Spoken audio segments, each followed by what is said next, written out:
because the fish was pulling it. So I actually ran down there with a treble hook. I snagged the bobber and actually brought the little, probably foot-long carp in. And it wasn't the carp that snapped the line, it was the twig that when I set the hook, the twig cut it. And a few other times I've gone down there to try to aim at some of the feeding carp because it's fun. But I have caught probably 2 carp or so while they were feeding. The 2 best methods for that is to use a small lightweight bobber with a piece of bread or so about 2 or 3 inches below it, and the cast probably about 5 feet or so away from the feeding carp. And if it doesn't spook the carp when you cast it and the carp still feeds, then you just wait until he finds it. The only other thing I know to do is if the carp are like, if they're not feeding on the surface but they're coming up and grabbing bread and going back down, what you want to do is you want to get a piece of bread, a pretty large size one, probably about 2 or 3 inches long or so. You want to pinch one side of the bread down, shut, like you want to pinch it like into a ball, but you want to leave the other side fine, and you want to leave it all connected as one piece. You stick your hook into the part you squish down, but you leave the other part fluffy, and you cast it out with just the hook, like nothing else. It won't cast very far, but you probably won't need to cast very far. That one's actually getting some bites. But you cast it there, and the fluffy side will keep the bread floating. And you actually just wait till the carp comes and grabs your bread, and then you just set the hook. I've never actually had any success with that way, but I've definitely seen a lot of other people do that technique and had luck.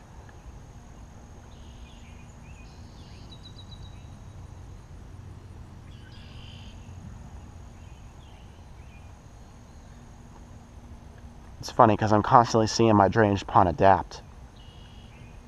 It's changed since the first about 3 years ago when I first fished here. Let's see, I first started fishing here about probably the fall of 2011, late summer, fall of 2011, and basically this wasn't all here. These trees weren't this overgrown; they were hardly this tall right here. And then that side was the same height. So I would have to fight my way through this tall weeds just to get through to the lake.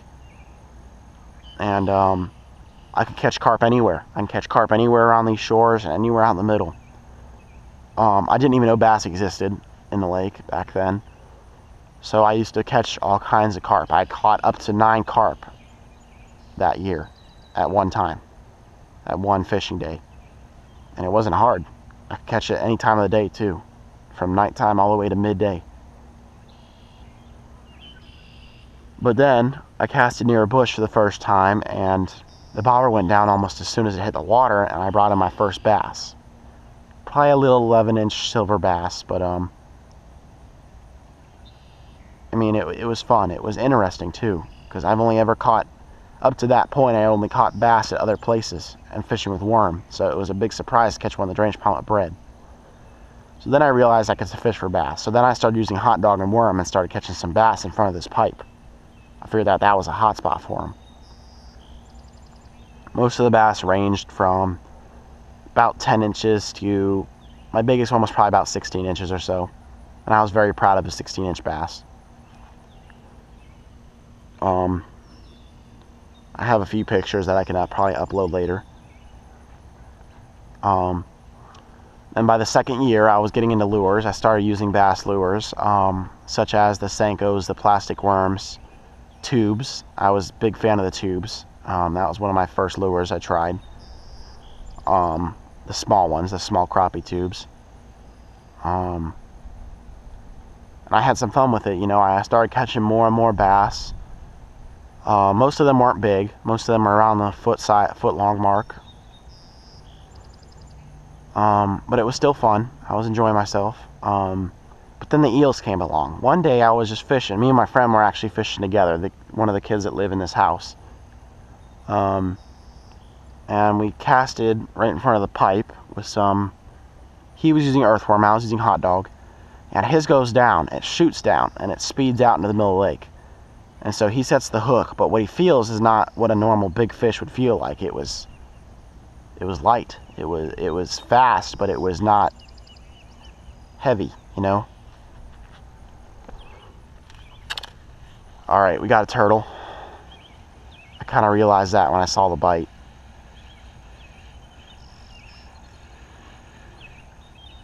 Happens a few times.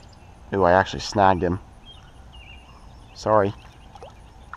Maybe he'll just fall off.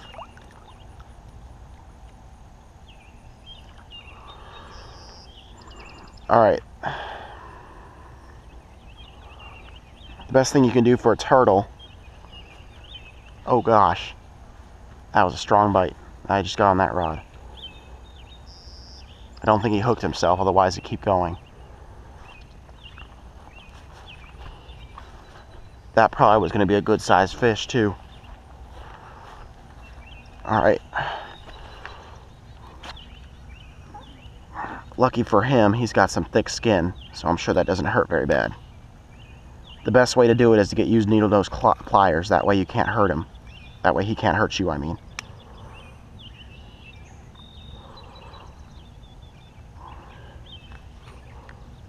He's just biting the pliers. He does not like those pliers.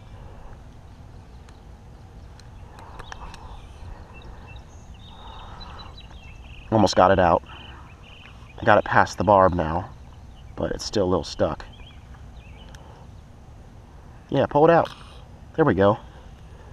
You just helped me. Now go away.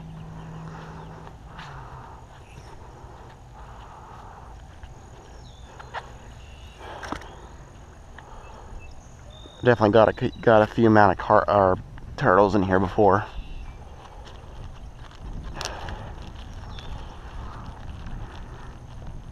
I don't think there's much more carp left in that area over there, so I'm actually going to cast deeper in front of this pipe right here.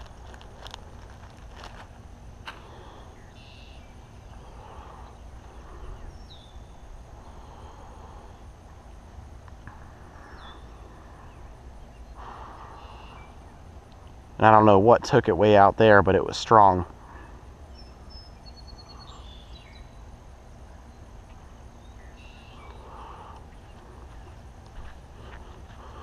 My rod tip hadn't dropped down that low yet, so that was probably going to be about, I'm guessing maybe a 14-inch carp.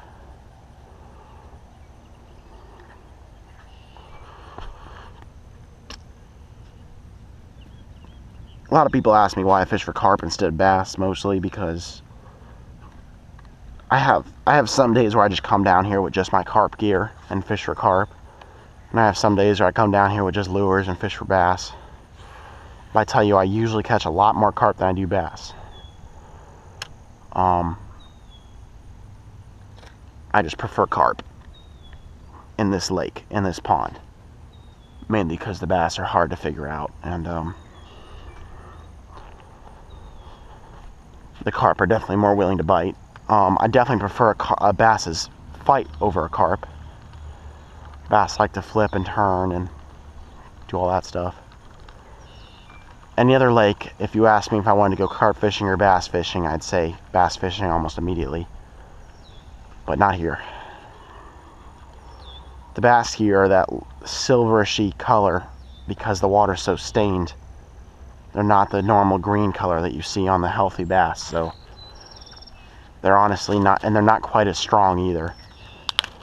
My biggest bass in here, which was probably about a 6-pounder or so, it's my profile pick, probably about I think 23 inches or so, was a good sized bass. It was 5 or 6 pounds or so, very thick. She was very fat, but her fight, it was good. It lasted about 5 minutes or so, but it wasn't intense. I can't say it was intense. She was kind of sluggish. She would dive down occasionally, but she didn't jump at all. She would splash a little bit, but that was it, and she wouldn't run very fast. So it actually was a little bit of a disappointing fight. If I hooked the same size bass anywhere else, it would have fought 10 times harder. I think it has a lot to do with people, you know, being a drainage pond, people drain their pools into here, and it's not healthy for the fish. Carp and catfish are tough fish, but crappie and bass, not so much. Those chemicals hurt them bad. That might get me a few bites within a few minutes. I'm actually going to hold the rod for this one.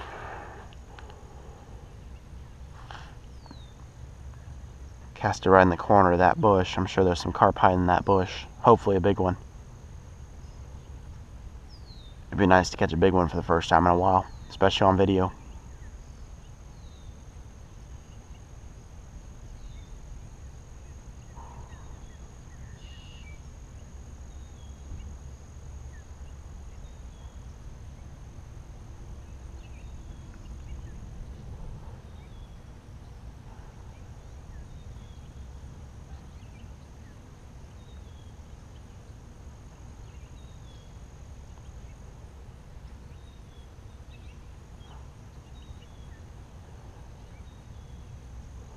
So this is pretty much the basics of carp fishing. If you're going to use a bobber, which a lot of people do, you generally want your bait about 2 inches above the bottom. That way the carp will bump its head into it, it'll find it almost instantly, and it will still pull your bobber down when the carp takes it. That's 2 inches is about the sweet spot. Since I'm letting the bait sit on the bottom with these, I'm going by feeling and look of the rod. It's actually, I think it's a more complicated way to fish. It's not quite as easy as, just watching the bobber. That's why I prefer to fish this way. Even though I might put a bobber on this one just to show you. But about the 2 inches off the bottom is the sweet spot. So if I were to cast over there, I'd want mine about 14 inches or so, because the water's probably about 16 inches deep over there.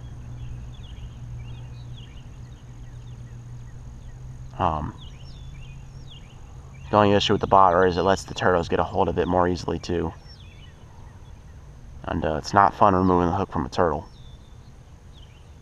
Not fun bringing a turtle in either. It's like hauling in sticks. It's just not fun.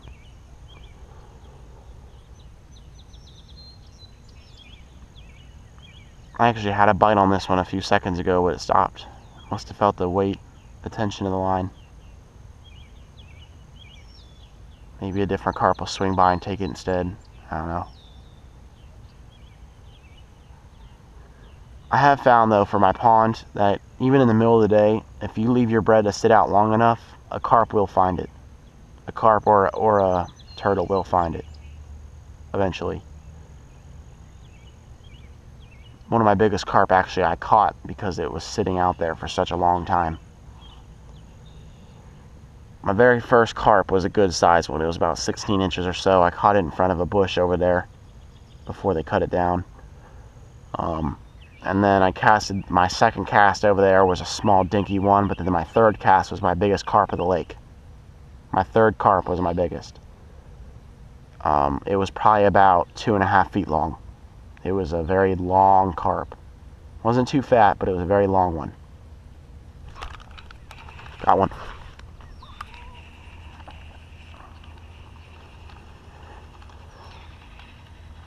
Not very big. Seemed like it wasted most of its energy in the beginning of the fight. This will be the first carp on the double bottom hook rig.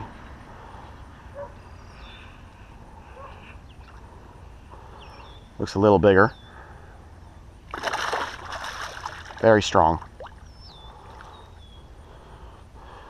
Biggest one of the day, probably about 14 inches or so. You can tell because he's got a bigger head, bigger mouth. Good sized fish. Well, good sized carp here. Anywhere else it'd be a small one. But that's because I think some idiots stocking this pond with these carp. It's not good for the pond, you know. It's okay to have. It's probably okay to have about 2 adult carp per acre of a pond, but any more than that, and they're pretty destructive to the plant life. I rarely catch seaweed or any kind of live plant in here because these guys have just eaten it all up.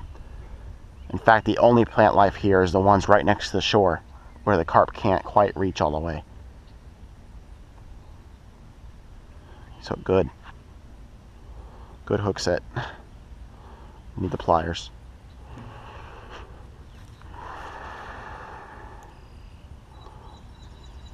But there was definitely a difference between his fight and the other ones.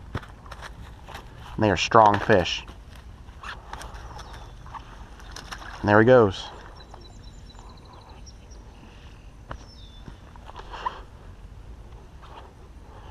Not bad. They've gotten bigger.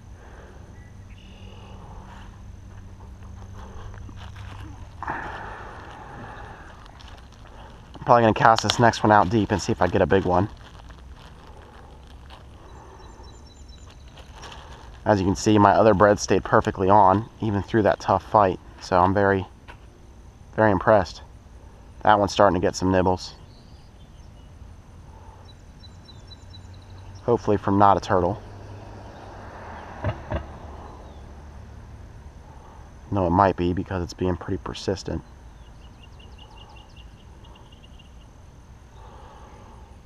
I hate catching turtles so much. Sometimes it's hard to tell the difference between a bite of a turtle and a bite of a carp, though. You can only tell after you've hooked them. Cast that one out pretty deep. Maybe I might get a deep bite, who knows.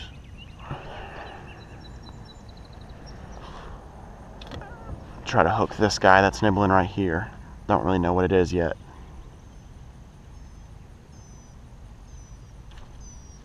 Got him. Oh, nope, lost him. That was a carp, actually.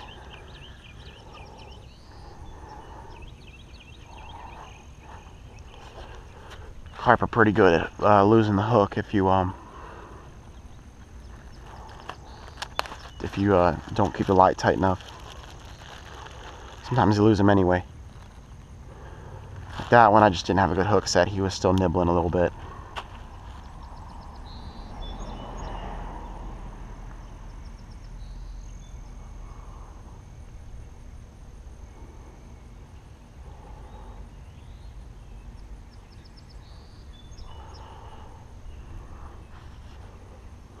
Looks like it's going to be another cloudy day. Patch of clear sky over there. First one I've seen in a few days now.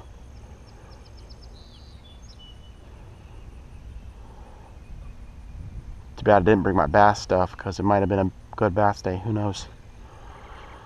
But I'll focus on carp fishing for now. So like I said before, if you guys have any questions, just go ahead and ask me in the comments. If you are a fisherman and or you're thinking about becoming one, I would recommend getting the I would recommend getting the Fishing Scout app. It's a very good app when it comes to, you can share your pictures, you can look at other people's, follow a certain amount of people. There's lots of good, helpful staff on there.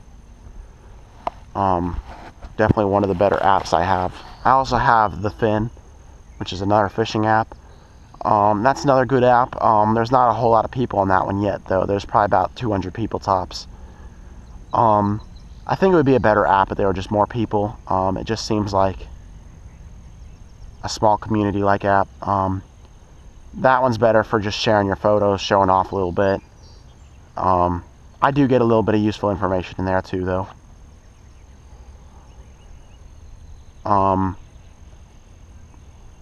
I also have Bass Rumors, which is my third app, my third fishing app. Bass Rumors is okay. Pretty much anyone, just like the other three, anyone that wants to can join the app. So obviously there are some of those people that just join to post, non-fishing related topics. So Bass Rumors, you can get it if you want. Most people on there are strictly only bass fishing, though, so I don't really support them as much. But the Fin and Fishing Scout, you can post freshwater, saltwater. You could do rod and reel fishing, bow fishing, noodling, pretty much dip netting too, free diving. All of it's accepted in there. So the Fishing Scout and the Fin, I would definitely recommend joining if you haven't already.